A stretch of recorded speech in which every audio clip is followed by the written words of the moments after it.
जय जगन्नाथ बंधु मैंने देखो आज मु वेजिटेरियन माछ भजा करते सुंदर होती माछ भजा भली ही लगुच ना किंतु यहाँ कदली भजाटा देखो मुझे दीटा बड़ बड़ कदली नहीं आई ऊपर छिलका बाहर करदेवी आपण दुनिया को कण रही रेसिपीटा देखुं प्लीज मत कमेंट करी कहतु आपण मैंने दूर रही सब रेसिपी देखुं मत कम करने बहुत खुशी लगुच आपण पूरा पूरी तार नील अंशटा बाहर करदे ना भल लगनी तार आग पट पछपट काटिदेली मुझे पानी टे धोईदेवा आप सांगे सांगे पानी धोई दे ना कला पड़ जाऊ देखु मुझे एपरी भाव क्रश करी काटिबी छोट पिला माने जदि कदली भजा खाऊ नथिबे आपण एमिति करी देदेबे कहले आराम से खाईदेबे एटा बहुत टेस्टी लागिबो थरे एपरी बनातु भल लगे लाइक करंतु सांग मते शेयर करंतु मते कमेंट करिया पय जम्मा भूलिबेनी देखो काटी सारा परे तार मझी भागटा माछर जमी मझी भागटा न थाउची से मझी भागटा को मु चामच साहाय्य बाहर करदेवी आपण चाकू साहाय्य बाहर कले भी हम एपरी करके सबुतक कदली मु काटिदेवी तापरे आमे नेक्स्ट प्रोसेस को जिबा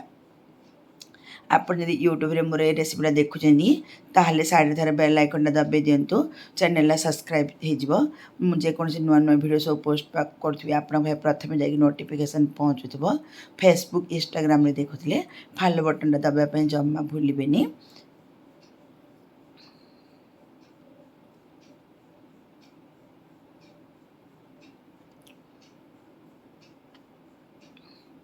सबुतक एपरी करके मुझे काटिदेली आउ थे पुणी भल भाव धोईदेली तापर पुणी आ गए बाउल नहीं आई से मुझे बेसन देदेली आपणर के परिमाणर कदली थी से अनुसार आप बेसन कम अधिक देवे तापर चाउल गुंड देदेली बेसी किसी मसला दिंतुनि स्वाद अनुसार आम लुण देदेबा मु गरम मसला गुंड गोटे छोट चामच अधा चामच दे देछि हलदी गुंड गोटे अधा चामच देदेली लंका गुंड गोटे बड़ चामच चामच दे देछि छोट पिला थिले आपण कम अधिक करें तापरे अदा रसुण पेस्ट गोटे चामच मुझे पकईदेवी ता पूर्वर गोटे छोट पियाज छोट छोट कर काटी से दूची आपण एपरी सब मसला पकेले मसला मसला है भल लगे आम ए पानी देकी गोटे पिठो बनीदेवा जो पिठोटा कि बेसी पतला ही नथिबो कि बेसी मोटा ही नथिबो बेसी मोटा हो गले मोटा मोटा हो लगे भल लगनी बेसी पतला हो गले भी भल लगनी ताकू धरिकी आप बनइबे जब बन सारा पर आपण जो चामच रे घांटू थे से चामच देखिए ता उपरटा टिके कोटिंग जमी हम कहले आपण ठीक बेटरटा होली आपण भाविबे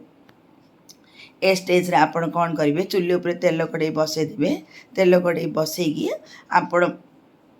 हाई फ्लेम करके पूरा गरम करदे गरम तेल ही पकेबे ना भल लगनी देखो तो बर्तमान मो तेलटा गरम हो गलानी से मु कदली गुड़ाक पकई दूची एपट सेपट करके गोटे 3 ରୁ 4 मिनट लगे यहाँ भाजी हाँपाई किंतु बहुत टेस्टी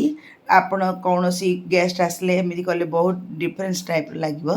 आप निश्चित भाव थे बनातु एमती गैस को जम्मा स्लो करें हाई फ्लेम करके रखुवे एपट सेपट करके आप भल भाव भाजी देवे पकौ पकौ आप ओल्टे देवेनि ओल्टे देले ता ऊपर कोटिंगटा छाड़ी गोटे 1 मिनट 1.5 मिनट हो सारा पर ही आप आर पट को ओल्टेबे कहले जम्मा कोटिंग छाड़बनी ता ऊपर कोटिंगटा केते बढ़िया लगे देखो मोर केते बढ़िया कोटिंग लगी केते सुंदर भी है वर्तमान आपको मु बाहर कर दूची मु काश्मीर लाल लंकाटा पकई से मोर भजाटा पूरा नाली नाली बहुत बढ़िया लगुच आपण काश्मीर लाल लंका पकईले हम मु वीडियो करुँच काश्मीर लाल लंकाटा पकई ना आप नॉर्मल लंका गुंडा भी पकातु एपरी बनातु एंजॉय करंतु सांग मैंने भीतर भल लगे निश्चित भाव शेयर कर दिंतु देखो बर्तमान मोर कदली भजा रेडी आपण खाली पार्टी खाइले हम भात सहित भी खाइले बहुत बढ़िया लगे सुखिला भात पखाला भात जहाँ सहित भी खाऊँ खातु गोटे भांगी देखो देखो केते बढ़िया माछ बढ़िया ही लगुच ना रही धन्यवाद।